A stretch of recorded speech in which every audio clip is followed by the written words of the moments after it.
Facebook এবং YouTube এবং টিকটকের মধ্যে ভাইরাল একজন আছে যার নাম হলো ওমর। তার কথাগুলো যুবকেরা ফলো করে এবং শেয়ারও দেয়, কপি লিঙ্ক করে করে ফর ইউর মধ্যে নিয়ে যায়, ভাইরাল করে দেয়। আমি গতকালকে তার একটা ভিডিও দেখলাম, তার মায়ের মানে সে কেমন এটা আমি জানি না, তবে এই ভিডিও দেখার পরে আমি দেখলাম যে মা পাগল ছেলেটা চোখের পানি ফেলায়া মায়ের জন্য কান্দে। নেপালের পাহাড়ের সামনে দাঁড়াইয়া বলতেছে, আমার মা দুনিয়ার মধ্যে আমার সবচেয়ে বড় আপন। আমার মায়ের বিরুদ্ধে কথা বললে আমি কোনো আইনও মানি না, কাউরে আমি চিনি না, কারণ মায়ের মতো আপন আমার দুনিয়ার মধ্যে কেউ হতে পারে না।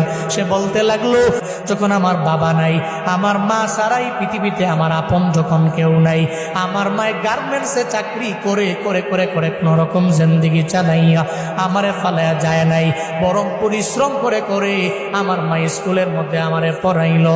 আজকে আমি অনেক মশহুর হয়ে গেলাম, প্রসিদ্ধ হয়ে গেলাম, সবাই আমারে চিনে, তবে আমি মায়েরে ভুলতে পারি না। নেপালের পাহাড়ের সামনে দাঁড়াইয়া বলতে লাগলো, মা জীবনে কোনোদিন আপনারে আই লাভ ইউ মা বলা হয় নাই, আমি আপনারে ভালোবাসি, আমি আপনারে পছন্দ করি, এটা বলা হয় নাই। ওমর নামক ওই ছেলেটা বলতে লাগলো, এরপরে আমার আপন আমার নানি, যদি জীবনে কোনোদিন একটা হেরিয়ার গাড়ি আমি কিনতে পারি, আমার মায়েরে ওঠামো, আমার নানিরে ওঠামো। যুবকেরা, তোমরা অন্যান্য বিষয়গুলো টিকটক দেখা দেখে অন্যজনদের ফলো করো, তবে এটা কেন ফলো করো না?